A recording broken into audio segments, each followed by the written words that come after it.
welcome to Frequently Asked Questions episode 3.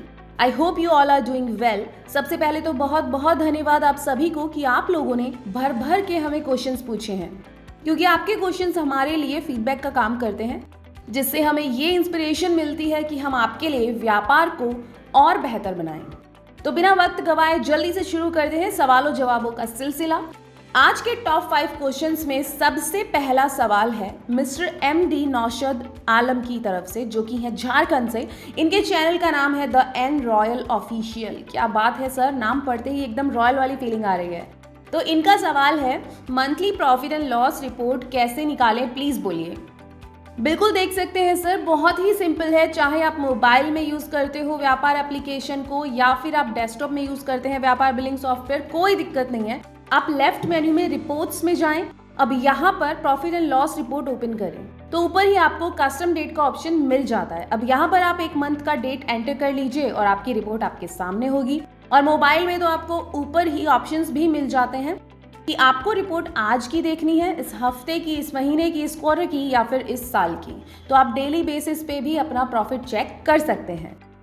अगला जो सवाल आया है वो है MK मोबाइल एंड इलेक्ट्रॉनिक से। इनका कहना है कि please add QR code in cash invoice to get direct payment in bank account. बिल्कुल सर, लेकिन फिलहाल तो QR कोड केवल क्रेडिट इनवॉइस के लिए ही आता है। और साथ ही रिसेंटली हमने अपडेट लाया है कि अगर आप थर्मल प्रिंटर इस्तेमाल करते हैं तो भी आप इनवॉइस पे QR कोड प्रिंट कर सकते हैं, जो कि पहले अवेलेबल नहीं था। लेकिन बिल्कुल आपका फीडबैक बहुत ही अच्छा है और हम इस पे जल्दी ही काम करने की कोशिश भी करेंगे। नेक्स्ट सवाल हमें पूछा है संतोष महातो जी ने। ये पूछ रहे हैं कि #व्यापार ऐप इन्होंने लिखा है। Thank you so much sir for your all love, because हम सभी को बताते हैं हमारे यूजर्स को कि जब भी आप अपना कमेंट पूछें हमें कमेंट बॉक्स में, तो प्लीज़ #व्यापार ऐप लिख कर पूछें। तो इनका सवाल ये है कि जब मैं इन्वॉइस बनाता हूँ तब कार्टन पे शो होती है मेरी इन्वॉइस, उसे पीसेस में कैसे इनेबल करें। सर इसके लिए 2 रीजंस हो सकते हैं कि वो क्यों कार्टन पे शो करती है, पीसेस पे नहीं। पहले कि आपने आइटम जो यूनिट असाइन किया है वो सिंगल यूनिट असाइन किया हो, क्या पता, क्योंकि यूनिट कन्वर्जन नहीं किया हो, यानी स्टॉक कार्टन और पीसेस दोनों के बेसिस पे सेल किया जा सके, ऐसा आपने अभी तक सेट नहीं किया है। तो इसके लिए रिसेंटली ही हमने एक वीडियो भी अपलोड किया हुआ है यूनिट कन्वर्जन। वहाँ से आप आसानी से देख सकते हैं कि यूनिट कन्वर्जन कैसे करना है। यानी कि अगर आपका स्टॉक कार्टन और पीसेस दोनों ही बेसिस पे सेल होता है, परचेज होता है, तो वो आप मैनेज कैसे करें वो आप उस वीडियो में पूरा सीख सकते हैं। लेकिन अगर आपने यूनिट असाइन किया है तो फिर बिल बनाते समय आइटम ऐड करते ही आपको उस आइटम का यूनिट भी दिखाई देगा। वहीं पर आप ड्रॉप डाउन मेन्यू से कार्टन की जगह पीसेस सेलेक्ट कर लीजिए। ऐसा करने पर आपके इनवॉइस पर पीसेस ही शो होगा। बढ़ते हैं अगले सवाल की तरफ, जो आया है चौधरी टीवी से कि क्या सेल इनवॉइस बनाते समय पार्टी नेम के साथ उसका एड्रेस भी आ सकता है। ओके, ये आपने बहुत ही अच्छा सवाल किया है, क्योंकि ये बहुत ही ज़रूरी भी है जानना कि आप किस पार्टी का बिल बना रहे हैं, राइट। तो मैं बताना चाहूँगी कि जब आप पार्टी ऐड करने के लिए पार्टी को लिस्ट से सेलेक्ट कर रहे हैं तो उस वक्त आपको सिर्फ पार्टी का नाम और ड्यू बैलेंस दिखेगा। पर जैसे ही आप पार्टी सेलेक्ट कर लेंगे तो जस्ट नीचे ही आपको पार्टी का बिलिंग एड्रेस शो हो जाएगा। और अगर आपने पार्टी सेटिंग से शिपिंग एड्रेस को ऑन किया हुआ है तो इस तरह से शिपिंग एड्रेस का बॉक्स भी आ जाएगा। लेकिन ये फैसिलिटी आपको व्यापार के सिर्फ डेस्कटॉप वर्जन में मिलती है, क्योंकि यहाँ स्क्रीन पे आपको काफ़ी स्पेस मिलता है। मोबाइल में स्पेस की कमी के कारण ये एड्रेस बॉक्स नहीं शो होता, डायरेक्ट प्रीव्यू में ही शो होता है। और अब लेंगे आज का लास्ट सवाल जो हमें पूछा है, वो है शिव शंकर प्रसाद जी।